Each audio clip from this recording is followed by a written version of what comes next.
Folks, today I would like to elaborate what I've been talking about in the last video in English.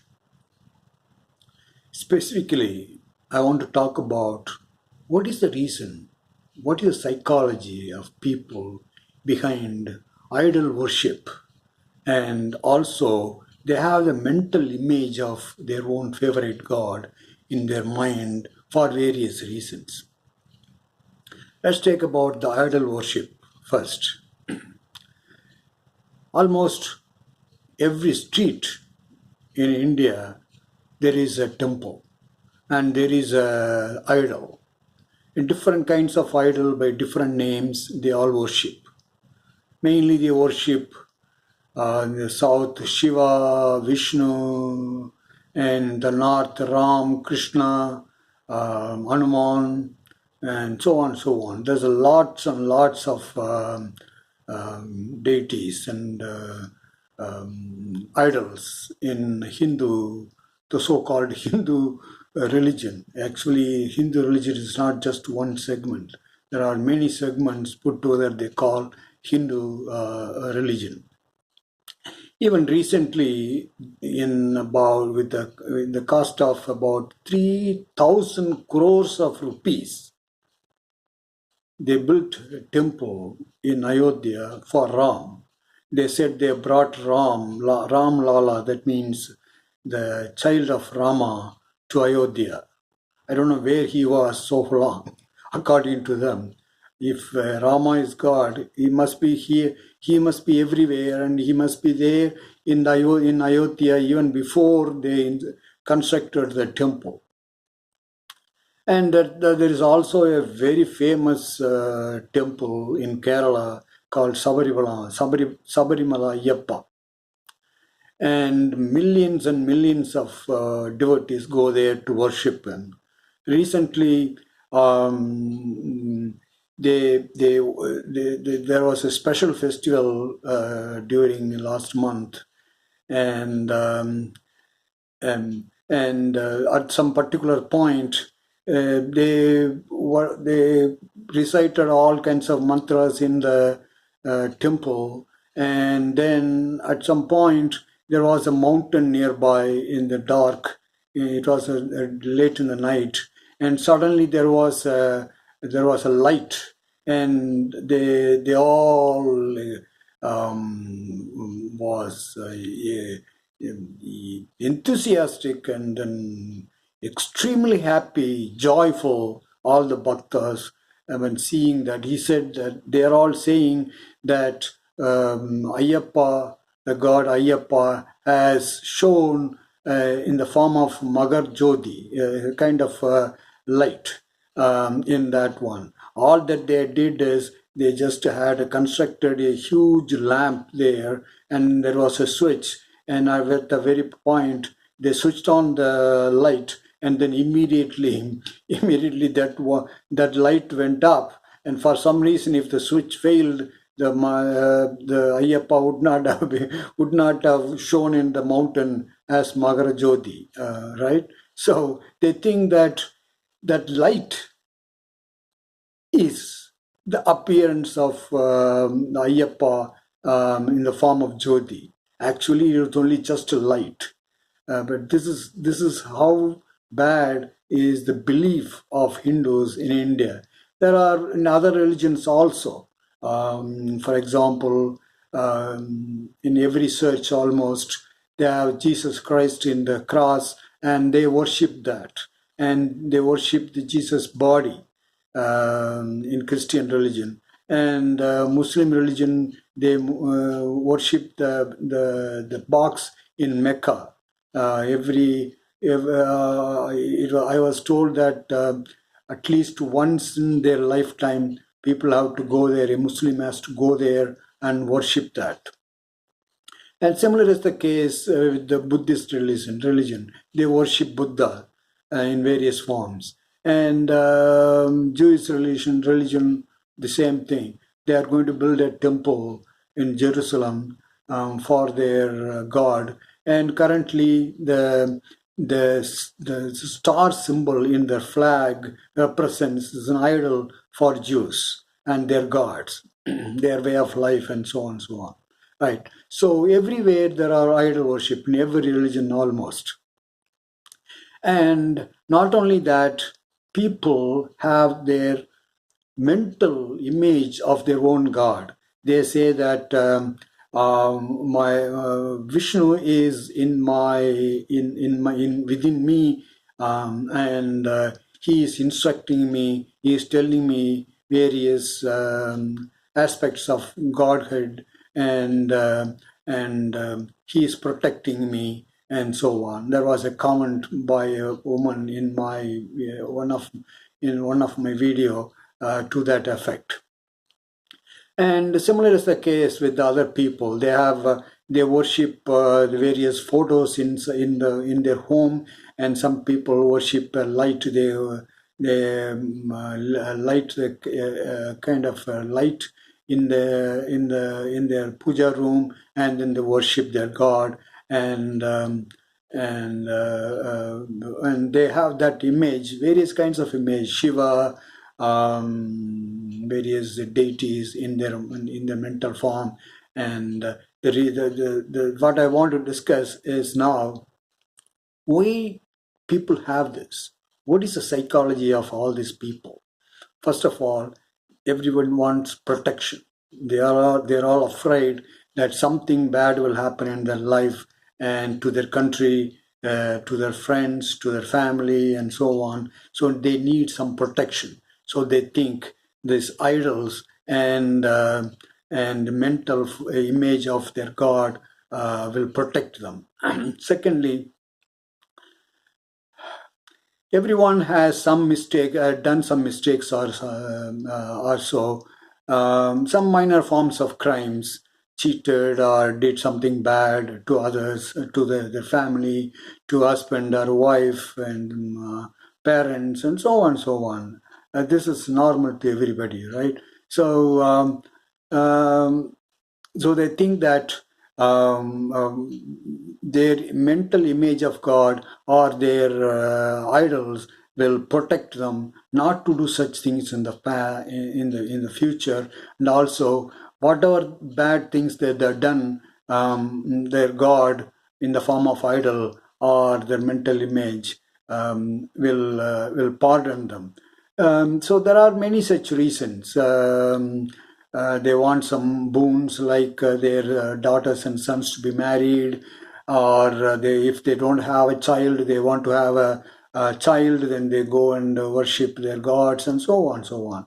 So if somebody, I used to say that if there is a scientist, if you go to a famous temple like Venkarajavadi temple in Tirupati in southern India, or Ram's temple in Ayodhya, for example, the one newly constructed. Suppose there are some few scientists interviewing all the people who are worshipping those idols, and they ask them, why do you guys worship? And they say such and such reasons. We want such and such things from our God. And so you would suppose a scientist note down, and after 3 months and 6 months or 1 year, they contact them and find out whether their boons have materialized, they have received their boons or not. And most of the cases you can see that they would not have, but even then they will go and worship next year. And some of them, some of the Swamijis nearby, they will say that it's all because you did something bad in your previous birth, and you are experiencing the effect of that in this birth. So do some good things in this birth, then you will not you will not get this kind of bad incidents in your life in your next birth. So now, where is the proof? How can one verify? Where is the proof for that person's statement? Is there anyone who can go and verify whether that person has done something bad, really bad in the past life? Impossible. but still Hindus believe that. I don't know whether our people in the other religions believe that or not, but Hindus do that. I know that. So, there are such very many reasons why people worship. Not only for the reasons that I have mentioned, but also for many other reasons. But the bottom line is, if you check with them whether they really live peacefully, they've received the boons, whether there are no more ups and downs in their life, and almost everybody will say no, except maybe a few, but they may be just by fluke. And for this reason, they keep on doing it. And every year they go to the temple and worship, or every month they go and worship the deity. And if they are unable to go, they they worship their mental image of their god. And some of them, they say that they're receiving various messages from their god, advices from the gods in their mind. Recently there was a festival in southern India, in Tamil Nadu, and the idol of Vishnu was taken from one village, one town, one place to another place to celebrate the festival of what's called Pongal. That is a spring, more or less a kind of a spring festival. The farmers used to celebrate in those in the olden days. Now that continues. Now they introduced this god recently, Vishnu. Not recently, for maybe quite some time. Not only that, the Prime Minister of India, after taking part in the celebration of the construction of Ayodhya temple, opening of the Ayodhya temple, he toured all the places where Rama went when he was alive. According to them, they are alive. He was alive. I don't know whether he's alive or not now. How can he be not alive if if that one is not God? He toured all the places and worshipped all the places, Ram in all the places. Now, coming back to that Pongal festival, so there were two groups of the Brahmins called Iyengars, a specific group of Brahmins in Tamil Nadu, and they worship Vishnu as their god, not Shiva as their god. According to them, Vishnu is the only god, and for Saiva, it's Shiva is the only god. Though it is, I'm sure that it must have been written, and also, as I mentioned in the last English video, that all these gods weren't the same, but they won't. Their belief is different. So there are two divisions of Iyengars, the Brahmins who worship and who do pujas to their idols. One of them is called Vadagalai in Tamil. What they do is they worship, they recite their pujas and all the mantras in Sanskrit. And there is another group, they worship using Tamil mantrams, that is the mantras. And there are the fights between them. Who should do first? Who should do the mantras first? And they were fighting, actually fist fighting, in front of all their bhaktas, all the people who came to worship the idol. And they were fighting, they were falling down and kicking each other and so on, so on. It was very interesting. But the point is that there was this idol, poor idol, standing there and without intervening and telling them, look, don't fight, guys, in front of me. It's just an idol. So that statue didn't really couldn't tell them anything. That even the bhaktas didn't even notice that. And what kind of God is in that form of the idol. So what I meant to, what I want to illustrate in all this thing, how bad is the belief? They think that statue is alive and their God is alive only in the form of the idols. The God is not everywhere. Though according to the scriptures, the God is everywhere. And so for some people, their God is only in their mind, in their mental image. He really speaks to them every often, instructs them. Actually, what happens is their part of their mind which has come, which has created thoughts by the person who is having that mental image in their mind. Those thoughts, that's what they hear. The people who have their mental image of their God, that's what they hear. Their own mind is talking to them. If you want a proof, as I said in the previous video, you just want to see what happens in the dream. Their mind can produce a whole different world in their mind, and then their people will each talk to each other, and they will even see a God. God will talk to them, instruct them, and so on. It's all mental. Part of their mind talks to them, and then part of the mind listens to them. That's what is happening. Those people who are hearing various instructions, so-called instructions from their God. The problem is, by doing all this idol worship, by worshipping the mental images, they are dividing between themselves. Even the Vishnuites, the people who are worshipping Vishnu, they have divided themselves as Sanskrit worshippers versus Tamil worshippers, and the Saivites, the worshippers of Shiva and Vishnu, they used to fight. In fact, in the past, when there were kings in India, and they used to make friends with their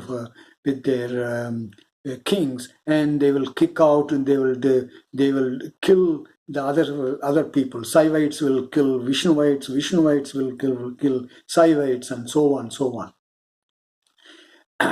Now, the point is that the idol never speaks. Idol is never alive. Even then, nobody really cares about it, and they keep doing it. And this is true with the other religions too, maybe to a lesser extent. Now, the point that I'm trying to make is there any utility, any use in this? Much more important is they are not only dividing within the same religion, but also they are dividing between religions. Muslims, there was a fight between, in one of the interviews, TV interviews, there was a fight between Hindu BJP. The BJP is the political party in the northern India, and it's a current prime minister's party. And there was a representative in the TV interview, and in the interview there was another Muslim man. I don't know who mentioned who said something bad about the other people's God, but there was a fight. The BJP representative insulted Quran and Muhammad Nabi, and the Muslim representative insulted Shiva and Linga. Although Linga you guys are worshipping Linga, which is I don't know whether they mentioned this explicitly or not, the sexual organ of men as their god, which is the Linga, the Shiva, and so on. So I don't know who insulted the other first, but there was a fight. Even the BJP representative was removed from BJP party, and Prime Minister called the Arab friends in Middle East, and then consoled them. that he has taken care of the problems. Now, this is how this is the you can see there is a fight between now Palestinians and Israel. It is in the because of their religion, and there have been large number of fights, between Christians and others, and even now the Christians, though openly don't say that, they don't really. Some of their religious teachers say that the non-Christians are children of Satan, and they are worshipping the devil. The Hindus are worshipping devil, and Muslims are not worshipping real God. Jesus is the only God, and so on, so on. All these divisions are there. Because of these divisions, there have been lots and lots of fights, and many people have been killed. In olden days, the Muslim kings used to invade India and used to kill, rape, and all kinds of things the Hindu population. And so the current Arya, the Hindus once came from the East, from the Middle East, and I was told, and I don't know how far it is true or not. Only historians can say that for sure. And they displaced the original Indians who lived in Harappa and the North Indian part of Harappa, Mohenjo-daro, and so on. And they were driven away. So everywhere in the name of the religions, group, tribes, and all, there have been fights. Now, what's the solution for this? As I've been saying in the previous video, the only solution is unconditional love. Unconditional love. Love is preached in almost used to be preached in almost every religion. They respect their love. In fact, they love their gods, and they love their people of their own religion. But the only problem is that they won't love the other people of other religion for various reasons. Now, this unconditional love is a divisionless love. There is no division among people, or it doesn't call for any idol worship or mental image, because love, unconditional love, cannot be represented by an idol. Can you imagine? You can express unconditional love towards countrymen or your other people, and so on, so on. But can you construct an idol for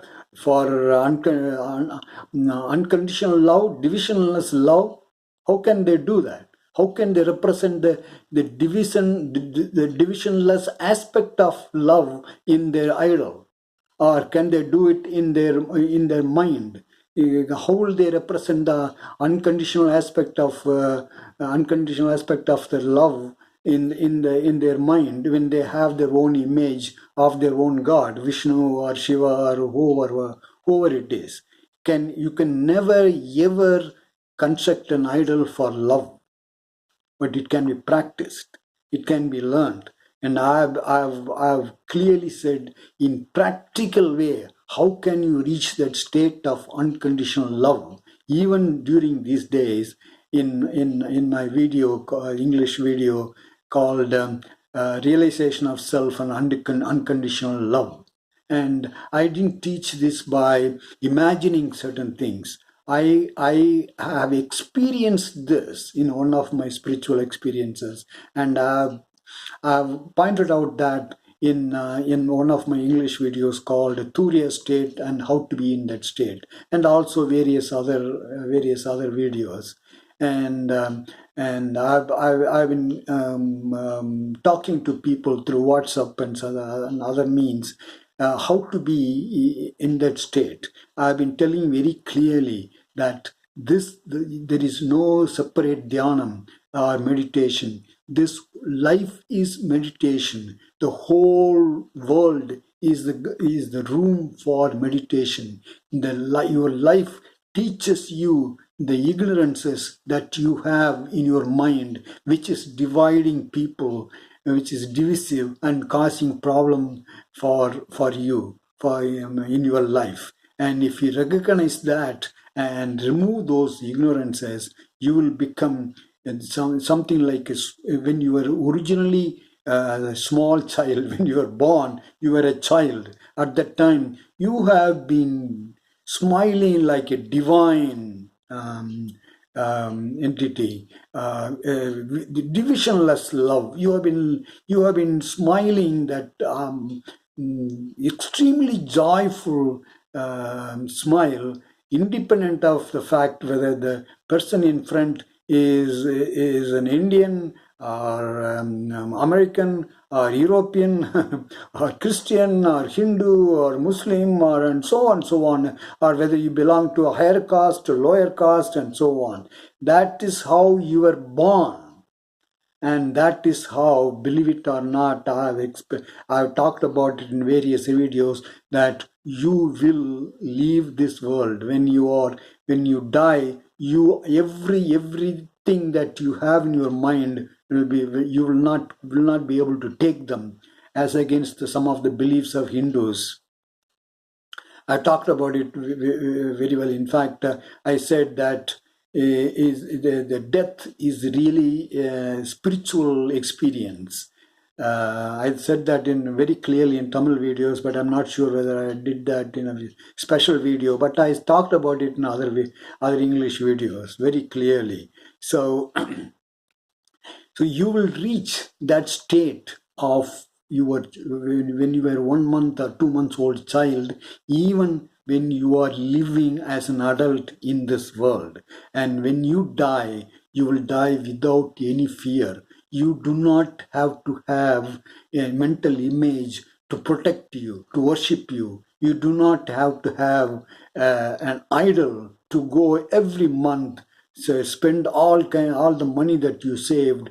There are so many poor people in India still unable to make both, unable to have 3 meals, not even 3 meals, 1 meal. Hungry people are there in India. Even then, they built 3,000 crores of rupees, a huge chunk of money, to build that Ayodhya temple. And you will not do such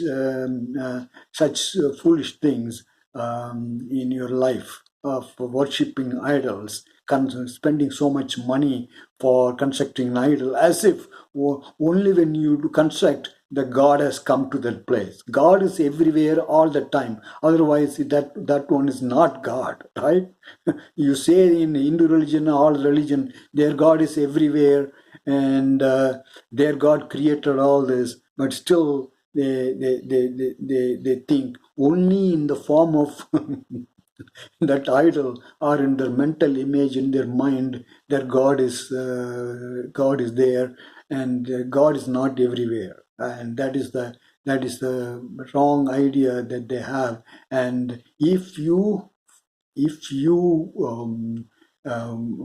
watch my video on the unconditional love, self-realization of self, which video, I'll provide the link in the pinned comment and also the description box, one of the two, and you can go and watch them. All these disbeliefs will go away. All the divisions will go away. When the divisions go away, there won't be any fight among the people, and there will be peace, and the people will be living together like brothers and sisters, and there will not be any fight at all. And that is the yuga, that is the Sathya yuga that I mentioned in the last video, English video. And that is what will happen in the near future, in about 10 years. And before that, as I said in the previous English video of Satya Yuga, the ending of Kali Yuga and so on, there will be tremendous destruction created by all the divisive minds and also the nature. And that's what I want to communicate. So folks, my suggestion to you is that remove all the divisions in your mind and realize that you have unconditional love within yourself when you were born.